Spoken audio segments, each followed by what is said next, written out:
It's a little bit after 10 a.m. I've been awake maybe 15 minutes, maybe. It's already started. I've had 2 thumps up in the ceiling.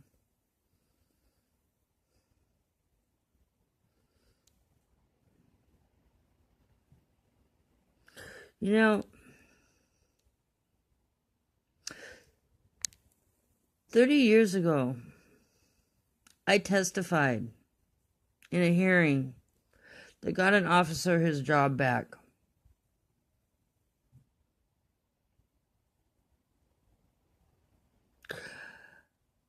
I'm being told by my counselor that I've lived a dangerous life. And then she says, you must have even knew drug dealing cops. Is that what this is all about? That hearing I testified that got that cop his job back when he was accused of dealing drugs and being at a party he wasn't at? He wasn't there. That's what I testified to. He was not at that party, so he couldn't have possibly have been seen doing drugs with Mary in one of the rooms. This is my truth. This is what I remember. I told the truth.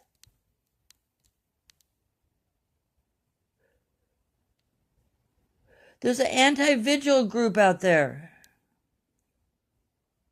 It's been gang stalking me for years.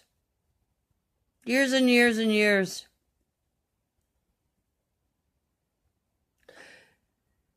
Am I now supposed to believe that my counselors had a hand in this? I don't think so.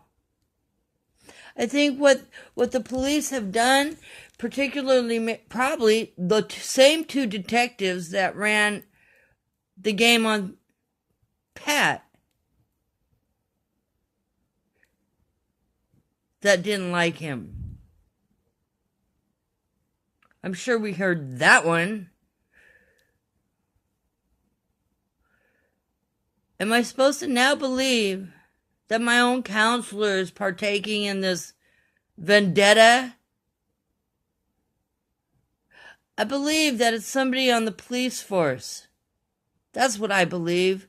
I believe that they've told housing that I knew drug-dealing cops. This is why when my name came to the top of the list, they never ran my background or my credit check.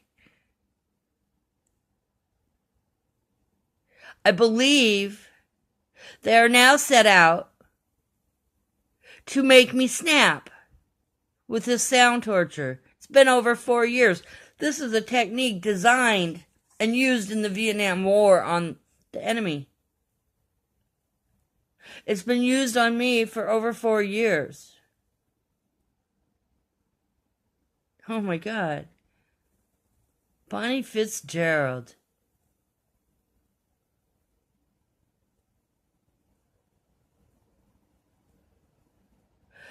I have a very vivid recall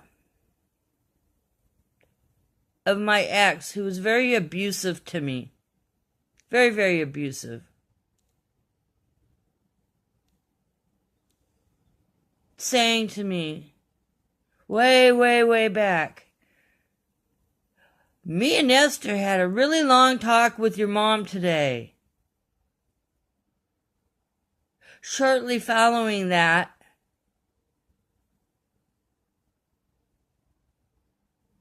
she slaps restraining orders on me.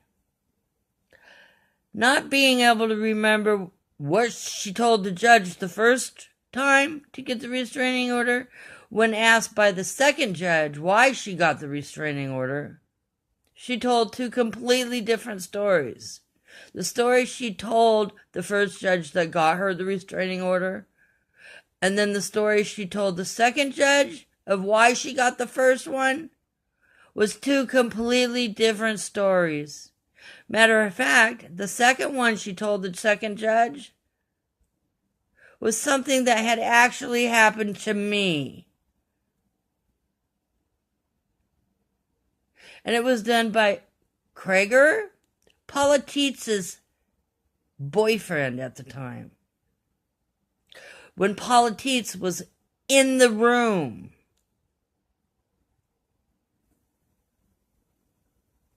I believe this is an anti-vigil organization doing this to me now. That comes up out of the police force. Because they believe that I helped get a drug-dealing cop his job back, when all I did was tell the truth. He was not at the party. He couldn't have possibly been seen doing drugs with Mary in a back room.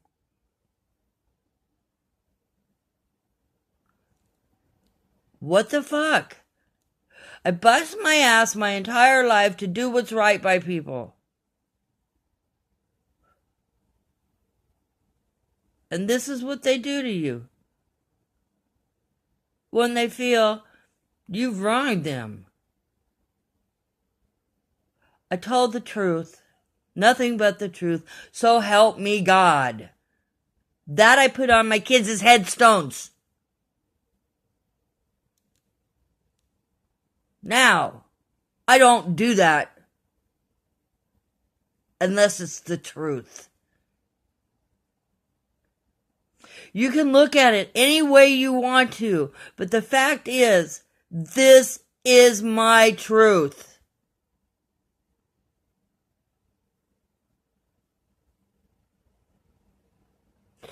I suggest you all stop doing what you're doing to me because you're gonna get caught.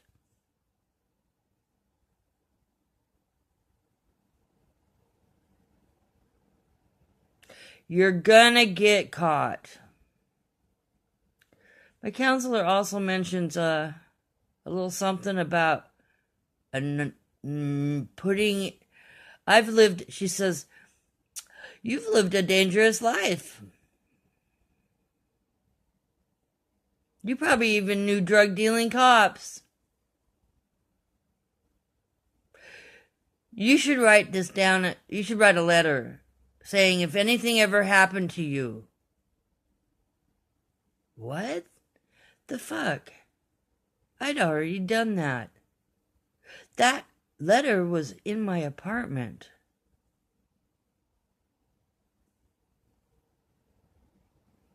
Or did I actually mail it to her?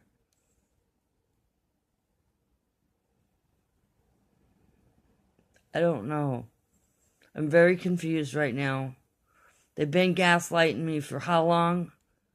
Sound torturing me in my apartment. Because they think I knew a drug-dealing cop when all I did was testify to what I know. Now I'm a lying, cheating criminal that's a threat and danger to the community and needs to be drove out? You fucking serious? Come on, people. When have I ever been any of that? I guess to some I must be now. Because they're destroying my happiness, and I was happy before they started doing this, the happiest I'd ever been. I'd managed to weed out judgmental jackasses such as these by moving around at night. I got a home, finally, and I'm fighting to hang on to it now because of these fuckers. And I'm miserable.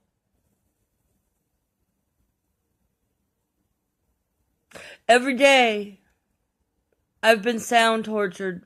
Every single day. For over 4 years, except for 2 weeks after I moved, after Renton Housing had to move me I got 2 weeks off there. The day I signed the repayment agreement, which also ended my representation with the Housing Justice Project, I came home from the library and signing that paper in 1 hour. 1 hour after I signed those papers, it started again.